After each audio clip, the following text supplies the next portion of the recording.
हम मानते हैं कि आपके साथ गाना है, लेकिन अंतरा सिंह प्रियंका जी एक बड़ी स्टार गायिका हैं और किसी बड़े स्टार गायिका को कुत्ता बिल्ली जैसे शब्दों का प्रयोग करना, क्या यह सही है? दूसरा आदमी की आवाज रही मतलब सामने वाला की आवाज रही अच्छा लगे। हमरो वोकल बहुत चेंज भइल बाटे, भैया गाना में भी से भी भइल बाटे, मतलब कि अदर गाना में भी से भइल बाटे। हम नाराज ना होके ना, लेकिन अभी तक अगर गाना नीचे आइल तो रड़ा सबके एग्जांपल दिख सकता कुत्ता बिल्ली लिखले बानी। अच्छा। तो कैसे आ सकता भैया का लाइन था कि सुन मेरी लॉलीपॉप कमरिया हिला के जरा नच। तो मतलब आप इस पोस्ट को किस तरीके से देखती हैं और इस गाने को आपको कैसे मिला, थोड़ा सा बताइएगा दर्शक को। खाला दही पिया लगी सही पिया, काहे करेला तू नहीं नहीं पिया।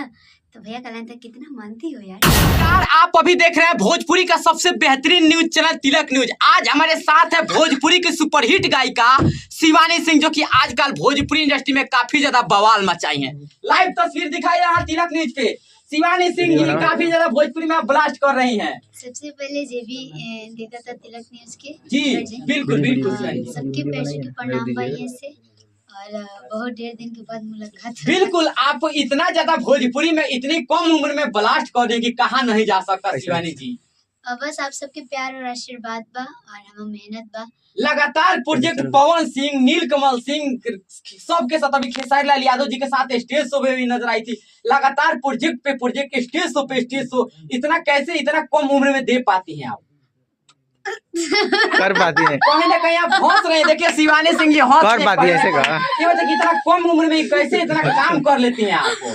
कभी नहीं, बस आप सबके सपोर्ट और जब जनता हमारा परिवार जब हौसला देवेला तो मतलब कि अलग जुनून रहेला काम करे के, काम करे समय टाइम समय ना बुझाला जी। बस ऐसा लागेला कि नहीं आप सब खुश बानी तो हमनी और बेटर काम। शिवानी सिंह जी बड़े बड़े स्टार इतना काम नहीं करते, लेकिन आप इतना कम उम्र में दिन भर में इतना गाना गाती है कि लगातार भोजपुरी में सिर्फ जिस कलाकार के साथ देखा जाए ड्यूट केवल आप ही के आ रहा है। क्या बात है एकदम। बस आप सबके आशीर्वाद बा और भैया लोग के सपोर्ट बा कि हमार बड़ी खुशनसीब बानी कि हमारे से सब लोग गाना गावता और बस।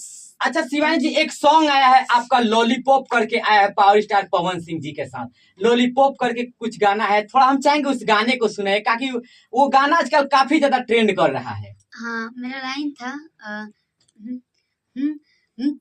क्लासिकल सीख चुकी हूँ, ठुमका लगाना जरूरी है, प्यारे है भोजपुरिया सभी, लगती प्यारी भोजपुरी है। और भैया का लाइन था कि सुन मेरी लॉलीपॉप कमरिया हिला के जरा नच दे। बहुत ही प्यारा गाना था और यासी फिल्म से आया था। अच्छा। और मतलब कि ये गाना मतलब थोड़ा विवाद में भी हो गया। बिल्कुल, कहीं ना कहीं इस गाने को लेकर के शिवानी सिंह जी पहले एक अंतरा सिंह प्रियंका भोजपुरी की सुपरहिट गायिका हैं, कहीं ना कहीं उन्होंने पोस्ट भी किया था और पोस्ट में कहा था कि ये मेरे साथ गाना आने वाला था, लेकिन कुछ चंद चमचों कुत्ते बिलाई जैसे शब्दों का प्रयोग किए थे। तो मतलब पावर स्टार पवन सिंह को लेकर के जो उन्होंने पोस्ट किया था, तो मतलब आप इस पोस्ट को किस तरीके से देखती हैं और इस गाने को आपको कैसे मिला, थोड़ा सा बताइएगा दर्शक को। पहली बात कि हम टॉपिक पर बात नहीं कर चाहते, लेकिन हाँ एगो कलाकार के बात अगुल और भैया के बात अगुल तो एगो बात बताओ तनी। देखिए गाना हर आदमी ना गा पावेला। जी। पहली बात हम ही नहीं कहत कि गाना बेटर गले बानी जी, ई नहीं कहत हम एकदम बेकार गले बानी वो गाना, लेकिन हाँ हमरो गाना कुछ ऐसा होखेला, मतलब हर आदमी के होखेला, कुछ गाना ऐसा होखेला जो कि गैला के बाद सूट टुकला के बाद ऐसा होखेला कि नहीं ये गाना में दूसरा आदमी की आवाज रही मतलब सामने वाला की आवाज रही अच्छा लगे। हमरो वोकल बहुत चेंज भइल बाटे, भैया गाना में भी से भी भइल बाटे, मतलब कि अदर गाना में भी से भइल बाटे। हम नाराज ना होके ना, हमरा मन में ही रहेला ना, हमके ऊपर मतलब आरोप नहीं लगावत कि हमारा वोकल चेंज भइल बा। हम मन में ही रहेला ना कि मतलब कि शायद हम बुरा गैले बनी चाहे इन्हीं के पता, कैसे कि सब लोग अपना नजर में अच्छा ही गावेला, तो हमरा ही लगेला ना कि शायद वो गाना के मतलब कि वो गाना में हमारा वोकल अच्छा ना लगत रहे, चाहे मतलब कुछ भी हो सकता, चाहे हाँ ये हो सकता ना कि मतलब कि क्यों देखिए हमारे सपना रहे भैया के साथे आवे के और हमारे साथे भैया इतना सारा गाना गावता नहीं, वो हमारा खातिर बड़ बात बाटे। अच्छा शिवानी जी, हम मानते हैं कि आपके साथ गाना है, लेकिन अंतरा सिंह प्रियंका जी एक बड़ी स्टार गायिका हैं और किसी बड़े स्टार गायिका को कुत्ता बिल्ली जैसे शब्दों का प्रयोग करना, क्या यह सही है? अंतरा जी के हम बहुत रिस्पेक्ट करीना और बहुत बार मुलाकात भी भइल बा, तो हम बहुत इज्जत करीना वहाँ के। बट ई जोन शब्द लिखनी उना लिखे के चाहिए, कैसे कि हमने कलाकार बनिए बहुत आगे जाए के। क्योंकि पावर स्टार पवन सिंह के साथ उनका एक भी गाना नहीं आया है अभी तक, आज तक भोजपुरी में, और ये शायद पहला गाना आने वाला था। क्या मैटर ऐसा हो गया?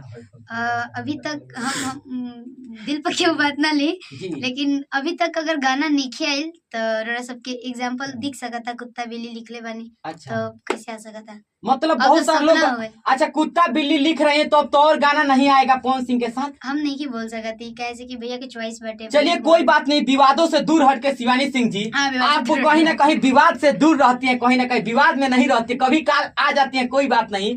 हमारे लावल जाला हम आई ना। अच्छा, लेकिन जहिया हम आई ना तो ये सब लोग के मेथी कर दें। देखिए जहिया आएगा उस दिन क्या करेगा, थोड़ा दर्शक को बताइए। हम विवाद में नहीं आयल जाए ना, नाइकी हम आयल, लेकिन हाँ हम बहुत सबके इंटरव्यू हम भी देखते रहे, जे भी हमारा प्रति इंटरव्यू करें। शिवानी जी हम चाहेंगे, आपका भी समय कीमती है, कहीं ना कहीं आप बहुत ज्यादा भी रिकॉर्डिंग करना है, हम शिवानी जी चाहेंगे कि एक गाना जो आप कहीं ना कहीं नीलकमल सिंह भैया के साथ गाई हैं, थोड़ा गा के सुना दीजिए। हाँ, मेरा गाना अभी आया था कि ऐसे रूसा ना करेजा फाटेला। हाँ हाँ। और मेरा पहले मतलब कि गाना आया पहले साल में, कमर में दिसंबर गुजर जाएगा, तो मुझे सुना नहीं, दिसंबर मत गुजारिए, सबसे पहले ये वाला गाना कहीं ना कहीं शिवानी जी सुनाइए। वाला गाना मतलब कि थोड़ा याद। अच्छा भूल रही हैं आप कहीं ना कहीं। अच्छा कोई नहीं, एक और बहुत ज्यादा ब्लास्ट गाना है पवन सिंह के साथ में, हर मिलल गाई ए दादा। हाँ। थोड़ा ये गाना हो जाए शिवानी जी। जी हमार लाइन रहे कि खाला दही पिया लगी सही पिया, काहे करेला तू नहीं पिया। तो भैया का लाइन था, कितना मानती हो यार। अच्छा। कितना मन बूता जाइब मोटाई हो दादा, मुँह छोटा बकई से घोटाई हो दादा, अरे आई हो दादा, अरे आई हो दादा, तुम्हें हरी मिलल बिया हमारा के गाई हो दादा। बिल्कुल, मेहरी मिलल बिया हमारा के गाई हो दादा।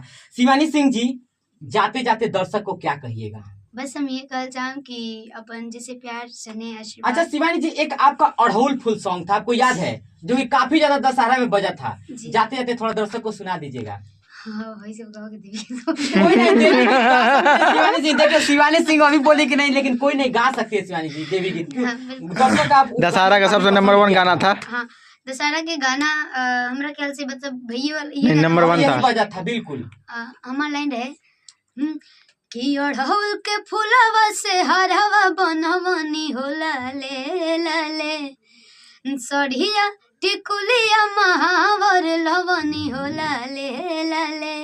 तो भैया का लाइन था कि माई बोलौले बाड़ी आसन लगौले बाड़ी, चला करे दर्शन कीजिए हर साय, राते मयरिया सपना देखैली, चल चुनरी चढ़ावे, आए हाय रे चल चुनरी चढ़ावे, आए हाय रे चल चुनरी चढ़ावे।